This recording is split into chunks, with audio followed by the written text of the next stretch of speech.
Okay po guys, i-walk through ko lang po yung step by step process kung paano po tayo mag-renew ng ating firearm registration. Since magre-renew po kasi ako ng aking firearm registration, so naisipan ko pong gawan na lang po ng tutorial para sa ganun yung mga hindi pa po gaano maalam dun sa pagre-renew online, kahit pa paano makakatulong po itong video na gagawin ko. So ang firearm registration po, pwede na po mag-submit online ng mga requirements. No need na po agad magpunta sa ating EPO or dun sa ating RCSU. So pwede na po online, i-prepare lang po natin yung ating mga requirements, din i-upload po natin online yung application form ng renewal, yung ating LTAP, yung ating firearm registration, yung payment slip ng ating land bank. Okay, so yun po yung gagawin natin at ituturo ko dito sa ating computer. Since system nga siya, ginagamitan natin siya ng computer or yung ating mga cellphone, tablet, ganon. So step by step, mag-login ako dun sa aking EPO online para sa ganon na masundan po natin yung guide na gagawin ko. So again po, ito po ay renewal po ng ating firearm registration.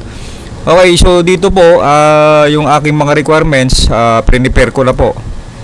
So gaya nga po nung aking na-mention kanina, yung aking mga requirements ay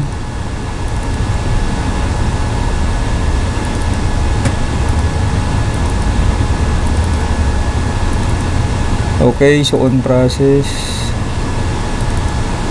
Ayan. So yung application form ng renewal. So nag-download po ako dun sa online. May nakukuha naman pong form dun sa ating online. So ito po, ituturo ko po kung saan tayo dun sa ating website makakapag-download ng mga forms. So ito po siya. So I would suggest siguro ito, yung nasa taas. Ito, kopyahin nyo na po. Pwede nyo na pong i-note ito. Para sa ganun, pwede nyo pong pasukin tong website na to. Tapos dito po sa forms, i-click nyo po dito sa forms.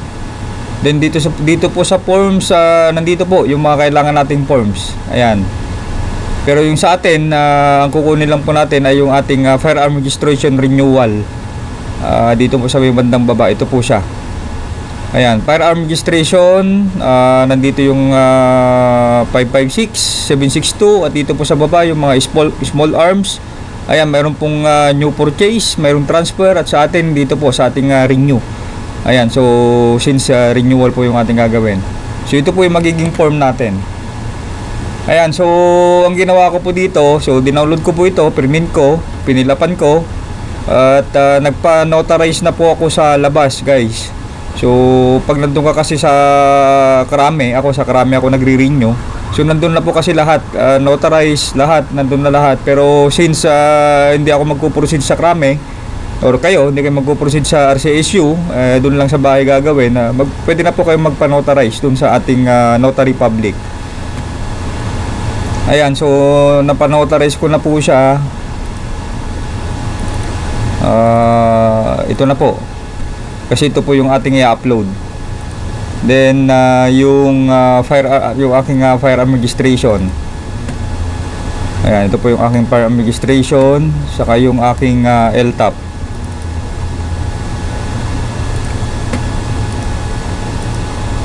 Okay, so since kompleto na po yung ating requirements, pwede na po natin pasukin yung link kung saan po tayo magre-renew dun sa link ng PNP EPO. Ayan, so dito po hindi ko na po ituturo yung migration. Let's assume na okay na, alam nyo na yung inyong username and password. Kasi may mga tutorial ito kung paano mag-migrate.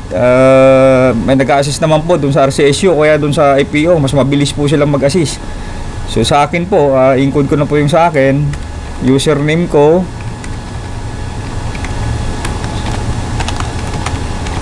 yung aking password. So mag-pass ng authenticator. Then,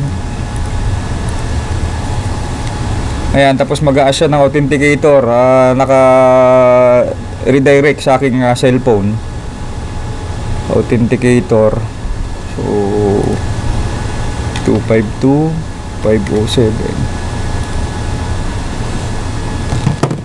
Ayan, so successfully login na po ako dun sa aking APO PNP account. So, ang gagawin ko lang po dito, simple lang po. So, select ng services. Pupunta ako sa firearm transaction. Transaction type, firearm renewal. So, firearm renewal. So dito po, isi-select nyo lang po yung branch. Kung saan po kayo pupunta na RCSU or APO. Ayan, so kung sa Region 1 kayo, RCSU 1, 2, 3. Sa akin po kasi dito ako nagre-renew sa APO. So dito po yung i-click ko, yung APO. Tapos pipiliin ko lang po yung license validity. Ayan, so may option na po dito yung 5 years to 10 years. Sa akin po 5 years lang po para makapag-ipon-ipon na naman ng pera pang renew. Matagal-tagal na po yung 5 years. Pag 10 years po kasi asahan po natin mas mahal po yung presyo niyan. Ayan, sa akin po 5 years lang po para sa ganun may ipon na naman ako pang renew. Ayan, so 5 years pipiliin ko dito yung firearm kung ano yung i-renew ko. Ayan, so yung aking i-renew, yung aking Metrillo Fastidious, ayan, i-check ko lang po dito. So, i-check ko lang po dito, then proceed.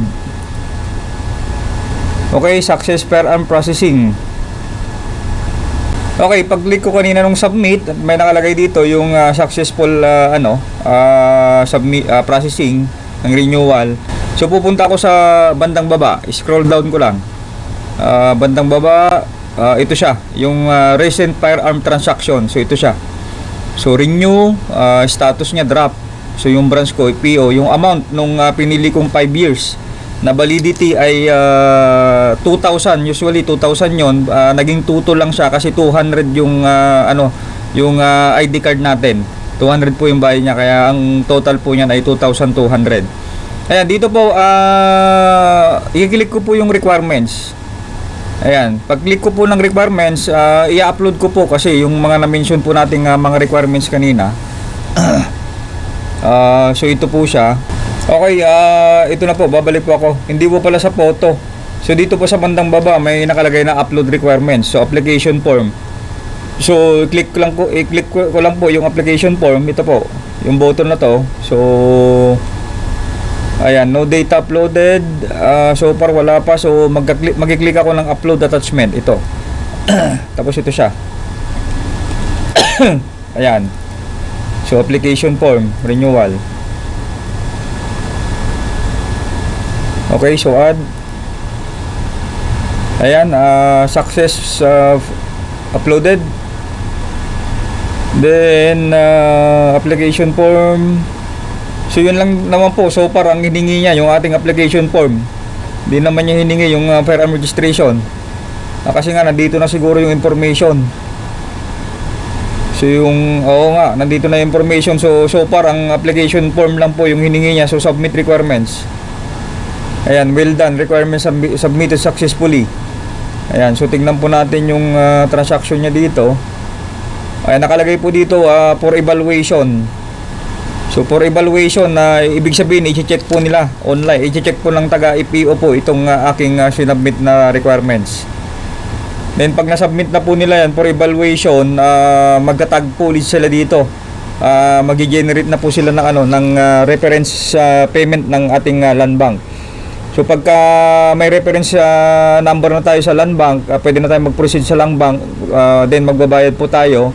Then yung slip, yun po yung ating i-upload dito. So yun po yung susunod natin gagawin. Antayin po muna natin, then saka po natin i-continue tong tutorial.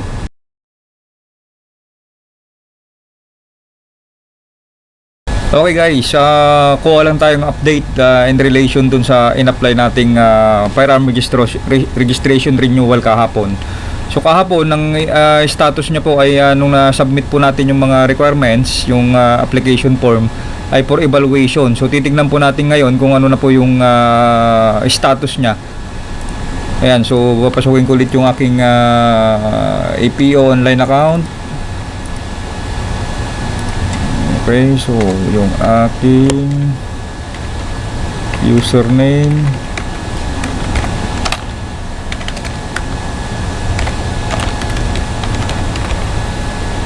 pag sign in ko dito ay kailangan ko ng authenticator 79754. Okay, so para makita natin yung status sa may bandang baba, ayan yung ating recent firearm transaction. Ayan, yung status niya po ay for chip FLD approval na po. So kahapon for evaluation, ngayon naman ay for chip FLD approval. Okay, yan po yung update natin ngayon.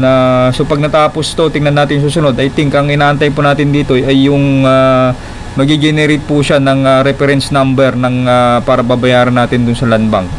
So sa ngayon for approval pa lang ng FLD. Ayan, so yan parang po yung magiging status natin ngayon. Antayin natin guys. So kahapon po yung evaluation. So isa after 1 day for approval na. So tignan po ulit natin kinaumagahan bukas kung ano na po yung status para sa ganun makita natin kung gaano katagal yung processing natin. Sa ngayon, yan na muna ang update natin.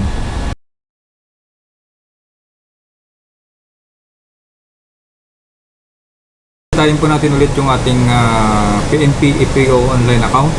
Tingnan natin yung status niya kung lumabas na ba yung reference number ng ating land bank for payment. Pasukin ko po ulit yung ating link. Okay, so login, password, sign in. Create nyo po yung inyong authenticator. Yung login authenticator 7.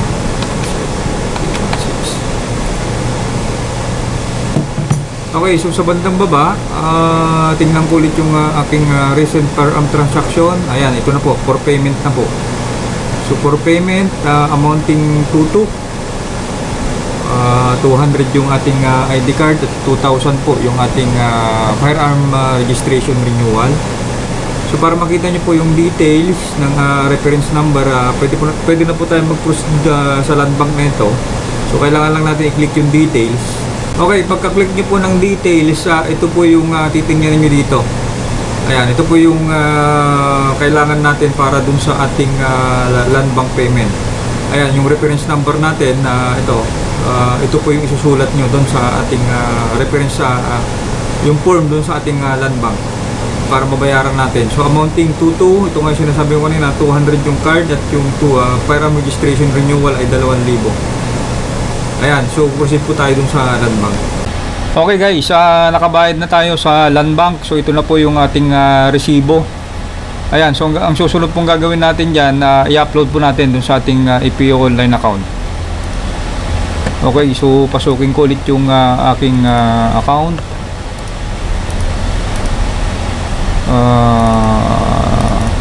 Link. Ayan, PNP EPO. Okay, yung aking username.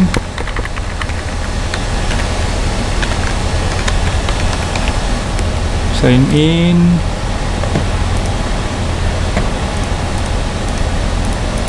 Tapos mag-a-ask yan ng authenticator. So yung authenticator ko ay naka-integrate sa aking cellphone apps. 251216. Hanapin sa bandang baba, scroll down lang natin, hanapin natin yung firearm registration.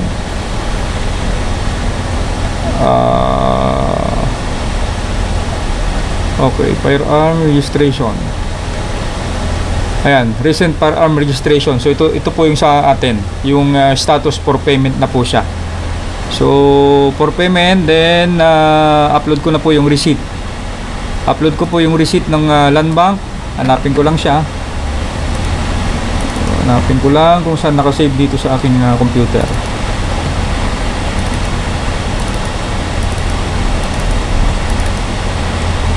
Ayan, so pagka-upload po natin nito, make it sure yung pagka-scan nyo or pagka-picture nyo nung land bank receipt, hindi po siya blurred. Ayan, or else hindi po yan i-approve. Pagka blurred po yan, ipapaulit po sa inyo. So add po natin.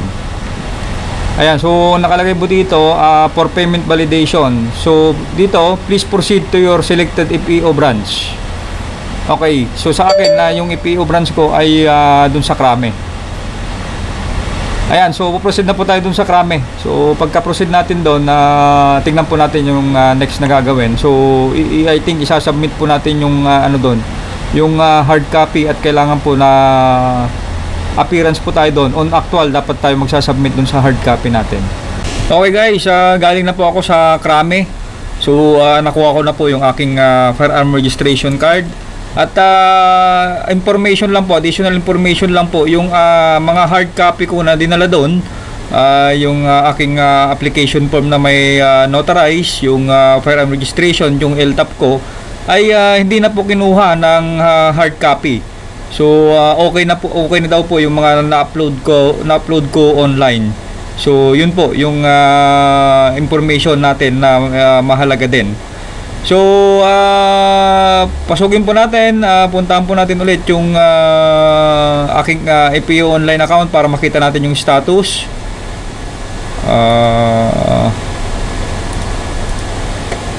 Firearm Explorer, this computer. So EPO link. Okay. Ayan, para makita lang po natin yung status. Although nakuha ko na yung aking card, pero dito para makita lang natin kung anong nakalagay na status. So 8036897.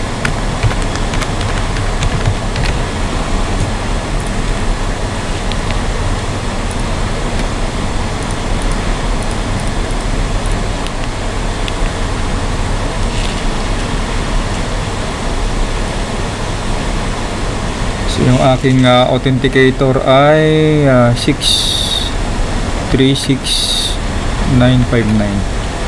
Okay. Okay, so sa bandang baba, hanapin natin yung firearm registration. Ito po, recent firearm transaction. So ang nakalagay po dito ay ID release. Ito na po siya.